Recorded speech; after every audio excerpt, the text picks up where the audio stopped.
Hello friends, today we are going to learn about the types of chemical reactions. Chemical reactions के प्रकार के बारे में आज हम बात करेंगे.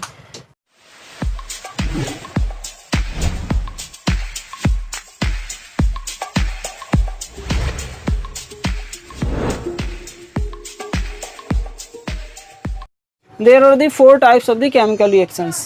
Chemical reactions के चार प्रकार होते हैं. यहाँ पर हम फर्स्ट टाइप की बात करते हैं कॉम्बिनेशन रिएक्शंस. तो यहाँ पर देखते हैं कि कॉम्बिनेशन रिएक्शंस होती क्या हैं. तो यानी जब दो यानी when two or more than two substances, यानी दो या दो से ज़्यादा सब्सटेंसेस मीन्स यानी जो रिएक्शन में पार्टिसिपेट करने वाले सब्सटेंसेज होते हैं जिनको हम रिएक्टेंट्स भी बोलते हैं. ठीक है, तो यानी जब दो या दो से ज़्यादा रिएक्टेंट्स या सब्सटेंसेस एक दूसरे से कंबाइन हो करके एक सिंगल प्रोडक्ट बनाते हैं. ठीक है, एक सिंगल प्रोडक्ट बनाते हैं तो हम इसे क्या बोलेंगे, कॉम्बिनेशन रिएक्शन बोलेंगे. ठीक है, जैसे कि यहाँ पर हम कुछ एग्जांपल्स दे सकते हैं.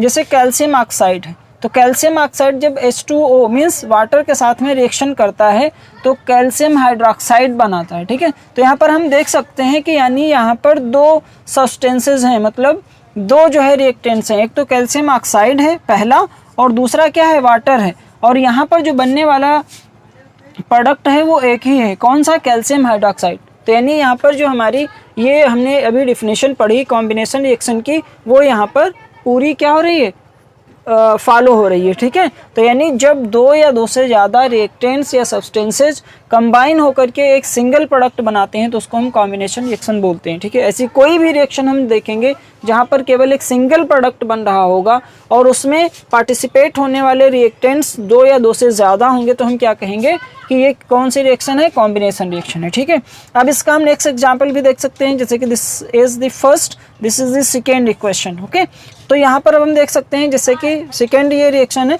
जैसे कार्बन है. ठीक है, जैसे कार्बन सपोज मान लीजिए हम कोयला ही जलाते हैं. ठीक है, कोयला जलाते हैं, लकड़ी जलाते हैं, तो ये सारे क्या होते हैं, कार्बन के बने होते हैं. ठीक है, जैसे कोयले को हमने जलाया तो कोयला क्या है, कार्बन है, और जलेगा किसकी प्रेजेंस में, ऑक्सीजन की प्रेजेंस में. तो यानी कार्बन एक प्रोडक्ट एक जो है रिएक्टेंट हो गया और एक रिएक्टेंट हो गया ऑक्सीजन.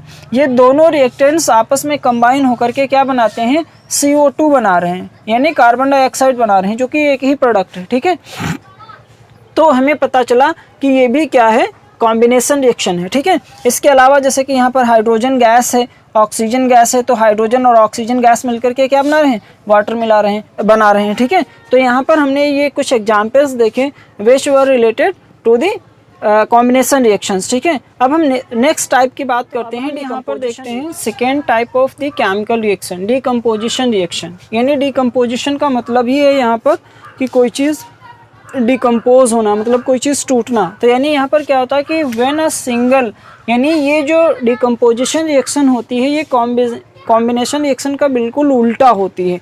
जैसे हम देख रहे थे कि कॉम्बिनेशन रिएक्शन में क्या हो रहा था कि दो या दो से ज़्यादा रिएक्टेंट्स या सब्सटेंसेस मिल करके कोई एक सिंगल प्रोडक्ट बना रहे थे.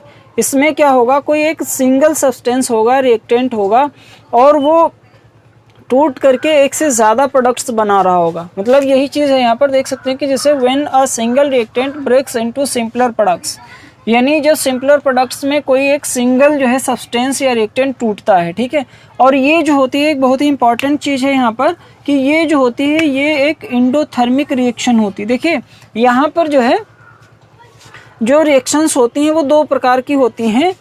जैसे कि on the basis of the requirement of heat, यानी या एनर्जी आप कह सकते हैं कि एनर्जी की रिक्वायरमेंट के बेसिस के ऊपर जो केमिकल रिएक्शंस होती हैं वो दो तरीके की होती हैं. एक होती है एंडोथर्मिक और एक होती है एक्सोथर्मिक. तो देखिए एक्सोथर्मिक रिएक्शन, तो थर्म मतलब क्या होता है, हीट, है ना. तो एक्सोथर्मिक, तो जैसे कि यहाँ पर एक्सो पता है तो एक्सो से हम एक ऐसे मान सकते हैं जैसे कि एग्जिट होता है ना. तो एग्जिट मतलब होता है कम आउट या गो आउट. ठीक है, बाहर आना कोई चीज़, है ना.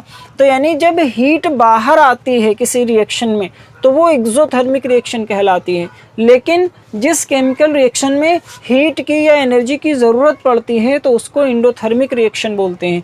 और ये लाइट के फॉर्म में, हीट के फॉर्म में जो है, या इलेक्ट्रिसिटी के फॉर्म में, किसी भी फॉर्म में हो सकती है. तो यानी डिकम्पोजिशन रिएक्शंस जो होती हैं ये एंडोथर्मिक रिएक्शंस होती हैं. मतलब इन रिएक्शंस को जो है बाहर के सोर्स से इनको एनर्जी की ज़रूरत होती है, रिक्वायरमेंट होती है।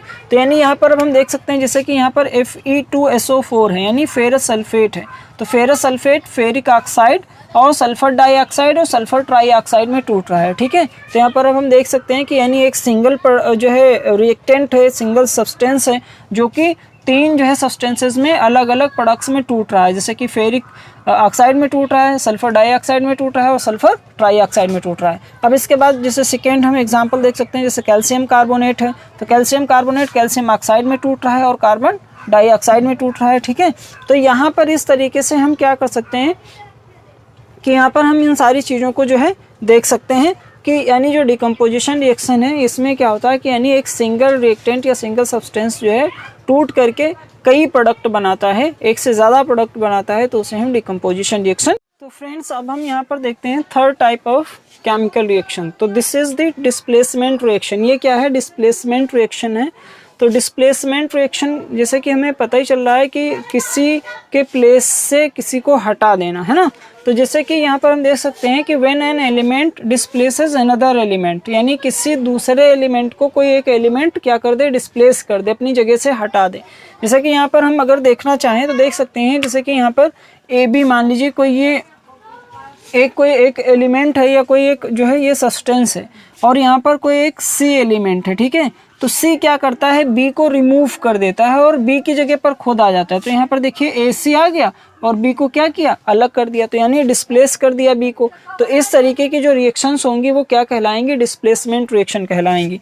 जैसे यहाँ पर हम देख सकते हैं, जैसे आयरन है Fe है, ये रिएक्ट करता है किसके साथ? CuSO4 मतलब कॉपर सल्फेट के साथ में। तो यहाँ पर क्या करता है? जो ये आयरन सल्फेट बन जाता है, यानी जो Fe है आयरन है ये सल्फेट के साथ में जुड़ जाता है और कॉपर को क्या करता है? अलग कर देता है, यानी डिस्प्लेस कर देता है। इसी तरीके से यहाँ पर जैसे कि ये Pb लेड है और ये कॉपर क्लोराइड है। तो कॉपर क्लोराइड से कॉपर को जो है ये Pb यानी जो लेड है क्या कर रहा है? अलग कर रहा है और खुद क्लोराइड के साथ में आ जाता है और बना देता है लेड क्लोराइड, ठीक है। इसी तरीके से यहाँ पर हम जैसे देख सकते हैं जिंक।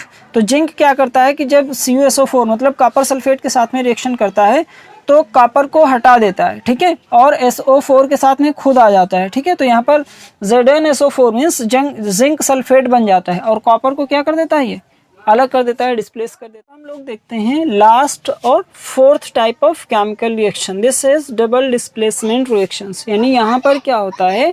डबल डिस्प्लेसमेंट होता है। जैसे कि यहाँ पर हम बात करें अगर, जैसे जो एलिमेंट्स होते हैं उनके बीच में एक एक्सचेंज होता है, मतलब आदान प्रदान होता है। कुछ एलिमेंट्स वो उनसे ले लेते हैं और कुछ दूसरे को दे देते हैं। जैसे कि यहाँ पर सपोज मान लीजिए कोई ये एक रिएक्टेंट था या कोई सब्सटेंस AB था और ये दूसरा CD था, ठीक है। तो यहाँ पर क्या किया? जो A है ये C के साथ आ गया, C के साथ, और अपना B जो है वो D को दे दिया, D के साथ। तो यहाँ पर BD इधर अगला एक दूसरा प्रोडक्ट बन गया और AC क्या है? ये दूसरा बन गया। तो यहाँ पर ये क्या हो रहा है? डबल डिस्प्लेसमेंट हो रहा है। जैसे कि हम एग्जांपल भी देख सकते हैं, जैसे कि सोडियम सल्फेट है, तो सोडियम सल्फेट है और यहाँ पर बेरियम क्लोराइड है। तो अब अगला हम देखते हैं जो प्रोडक्ट बन रहे हैं वो क्या बन रहा है? बेरियम सल्फेट बन रहा है। बेरियम सल्फेट मतलब जो ये सल्फेट है और ये बेरियम है ये एक दूसरे से कंबाइन हो रहे हैं और इधर जो Na है, सोडियम है, वो किसके साथ में कंबाइन हो रहा है? क्लोरीन के साथ में कंबाइन हो रहा है। तो यानी यहाँ पर BaSO4 मीन्स बेरियम सल्फेट बन गया और इधर क्या बन गया? 2NaCl यानी सोडियम क्लोराइड बन गया। तो यानी इस तरीके की जो रिएक्शंस होती हैं ये रिएक्शंस जो है डबल डिस्प्लेसमेंट रिएक्शंस कहलाती हैं।